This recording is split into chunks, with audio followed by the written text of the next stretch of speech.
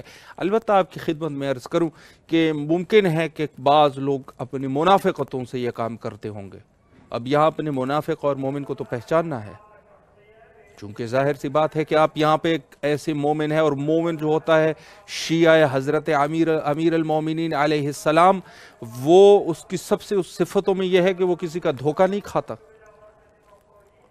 اور اگر دھوکہ ایک دفعہ کھا بھی جائے تو دوسری دفعہ نہیں۔ امام صادق علیہ السلام کی حدیث ہے کہ مومن جو ہے ایک دفعہ اگر کسی سے دھوکہ بھی کھا جائے تو دوبارہ دھوکہ نہیں کھاتا، اگر دوبارہ بھی وہ اس کے فریب میں آ گیا تو لیسا منا، وہ ہم میں سے نہیں ہے۔ پھر یعنی پتہ یہ چل رہا ہے کہ جو اہل بیت کی شیعہ ہوتے ہیں یہ ایسے اشخاص ہوتے ہیں، ایسے لوگ ہوتے ہیں جو صاحب عقل ہوتے ہیں، یعنی ان کی عقل کا جو سلسلہ ہے وہ نہایت قوی ہے، یہ دھوکہ نہیں کھاتے دشمنوں سے۔ دھوکہ اہل بیت کے شیعوں کی جو صفت ہے وہ کبھی کسی سے دھوکے نہیں کھاتے، اگر ایک دفعہ سہون دھوکہ کر بھی لیا، کسی نے فریب دے بھی دیا تو دوسری دفعہ نہیں کھاتے، یہ ان کے اوصاف ہے۔ تو لہٰذا ہمیں ان چیزوں میں دیکھنا ہوگا کہ بعض ایسے لوگ بھی ہیں جو ہمیشہ لگے رہتے ہیں اور لگے رہتے ہیں، نمازیں پڑھتے ہیں، روزے رکھتے ہیں، نمازیں اور روزے رکھتے ہیں، معذرت کے ساتھ نمازیں اور روزے جو ہے وہ رکھتے ہیں، اور نہایت ہی اپنے کاموں میں بڑے دقیق نظر آتے ہیں، ہمیشہ نماز، ہمیشہ روزہ، ہمیشہ اذکار تسبیح اس کے ہاتھ میں ہے، لیکن یہ شخص جو ہے وہ کیا ہے؟ دشمن اہل بیت ہے۔ بہت یہ نہایت ہی ظریف نقطہ ہے۔ اعمال کا آپ نے دار و مدار جو کرنا ہے یہ آپ نے ولایت حضرت امیر المومنین علیہ السلام سے کرنا ہے۔ نمازی ہے انسان، روزہ رکھنے والا ہے انسان، شب گزاری کرنے والا ہے انسان، پتہ چلا کون ہے؟ ناصبی ہے، دشمن اہل بیت ہے، دشمن حضرت امیر المومنین علیہ السلام ہے۔ یہ شخص نہیں، یہ خارج ہے اس چیز سے۔ یہ آپ کو دیکھنا ہوگا، ان چیزوں میں بڑی دقت کرنی ہوگی کہ یہ شخص جو ہے وہ جو دوسرا ہے، یہ مومنین کے گروہ کے لیے یہ احادیث ہے کہ جو عمل بھی کر رہا ہے، ایمان بھی ہے اور ساتھ میں عمل صالح بھی ہے، وہ تو وہاں پہ ہے۔ یہ اشخاص کی ایک ایسی تعداد موجود ہے، ایک ایسے گروہ موجود ہے جو ظاہراً سفید کپڑے، سفید پوش ہوتے ہیں، ان کی داڑیاں ہوتی ہے، ظاہراً جو ہے وہ مومنوں والے ان کے بظاہر شکلوں سے مومن دکھتے ہیں، اور تسبیح ہاتھ میں ہے، اور ہمیشہ اللہ اللہ اور نمازیں پڑھنے والا ہے، روزے رکھنے والا ہے، لیکن یہ شخص جو ہے وہ اہل ایمان نہیں ہوتا، یعنی اس کے دل میں جو ہے وہ ولایت امیر المومنین علیہ السلام نہیں ہوتی۔ تو یہ جو اس کے جو اعمال ہے، جو اس کی تلاوت قرآن ہے، جو یہ نماز پڑھ رہا ہے، جو روزہ رکھ رہا ہے، جو عمل صالح انجام دینے کی کوشش کر رہا ہے، یہ تمام کے تمام بروز قیامت اس کے منہ پہ مار دیے جائیں گے۔ تو یہ نکات ہم نے اپنے زندگی میں دیکھنے ہیں، اور کوشش یہ کرنی ہے کہ ہم بہتر سے بہتر اعمال کو انجام دے سکیں اور ایمان پر باقی رہ سکیں۔ آخر میں وہی دعا کرتے ہیں جو ہمیشہ ہمیں کرنی چاہیے، اللہم عجل لولیک الفرج۔